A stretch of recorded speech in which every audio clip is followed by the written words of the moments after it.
नमस्ते, मैं हूँ तत्परा अहोरात्रा और आज हम जानेंगे सभी यंत्रों के राजा यानी कि श्री यंत्र के बारे में।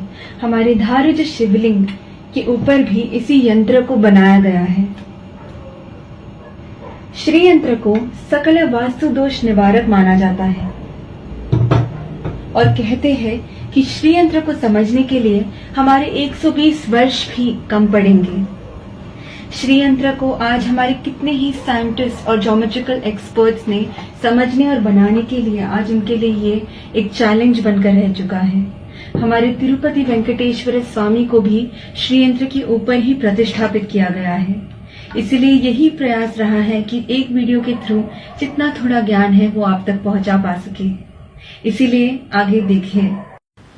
जब देवी पार्वती ने भगवान शिव द्वारा इस पूरे सृष्टि का सार समझना चाहा, तब भगवान शिव ने मिट्टी पर इस श्रीयंत्र का रेखा चित्र बनाया और समझाया कि ये श्रीयंत्र ही हमारे पूरे संसार और सृष्टि का प्रतिरूप है। जिस जगह पर भगवान शिव ने श्रीयंत्र समझाया था, आज हम उस जगह को श्रीनगर के नाम से जानते हैं। अणु से लेकर शब्दों के मूल तक, फिर चाहे वो कृमि कीट हो, सर्प हो, वन हो और जंगल हो, पक्षियों, जानवर और मनुष्य तक के हर प्रकार के जीव जंतु को अपने में समाता है हमारा श्रीयंत्र। बिंदु का जन्म भगवान शिव के 4 त्रिकोण और देवी पार्वती के 5 त्रिकोणों के संग द्वारा हुआ था। इन 9 त्रिकोणों को जोड़ने से बने 43 त्रिकोण। ये 43 त्रिकोण हमारे शरीर के धातुओं को दर्शाते हैं। सबसे पहला त्रिकोण हर जीवी का कवच यानी कि जीवात्मा कहलाता है। फिर आते हैं अष्ट त्रिकोण जो अष्ट वसु को दर्शाते हैं यानी कि धरा, अनला, अनिला, आहा, प्रत्युषा, प्रभासा, सोमा और ध्रुवा। उसके बाहर के 2 चक्र 10 त्रिकोणों के मालाओं जैसे यंत्र को सजाते हैं। ये 10 त्रिकोण 10 अवतारों को और 10 महाविद्याओं को दर्शाते हैं।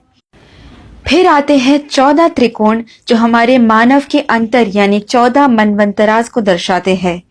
72 महायुगों को मिलाकर बनता है एक मनवंतरा और 14 मनवंतरा मिलाकर बनता है ब्रह्म का एक दिन यानी कि एक कल्पा।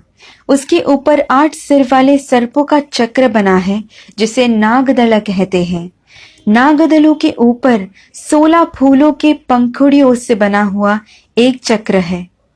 फिर जो 3 परत है वो हमारे त्वचा के 3 परतों को यानी कि एक्टोडर्म, एंडोडर्म और मीजोडर्म को दर्शाते हैं। हर जीवी से लेकर ग्रहों तक, जिसे हम ओजोन लेयर के नाम से जानते हैं, ऐसे सभी के ऊपर 3 परत होते हैं। ऐसा ये श्रीयंत्र हमें समझाता है। ये ठीक हमारे मॉडर्न टेक्नोलॉजी जैसे 8 GB, 16 GB, 32 GB, 64 GB, 128 GB, 256 GB जैसे बढ़ते जाते हैं। फिर आता है सदनत्रयंच, 3 परत जो हमें स्थूल शरीरा, सूक्ष्म शरीरा और कारण शरीरा समझाते हैं। ये भूर्भुव स्वाहा को दर्शाते हैं। ये परतें 4 खुले द्वारों को बनाते हैं जो हमें समझाते हैं कि इस चक्र में एक बार आ गए तो वापस निकलना नामुमकिन है।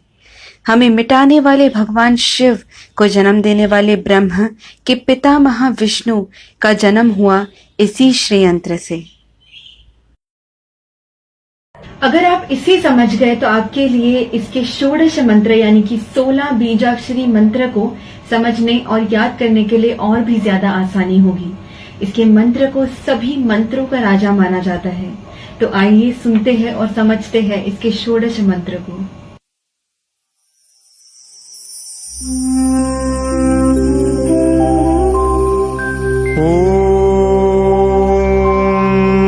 बिंदु त्रिकोण वसुकोण दशार युग्मा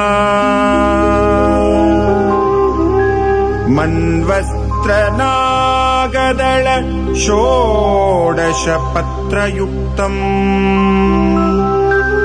वृत्तत्रयञ्च धरणी सदनंत्रयञ्च श्रीचक्रराज उदितः परदेवतायाः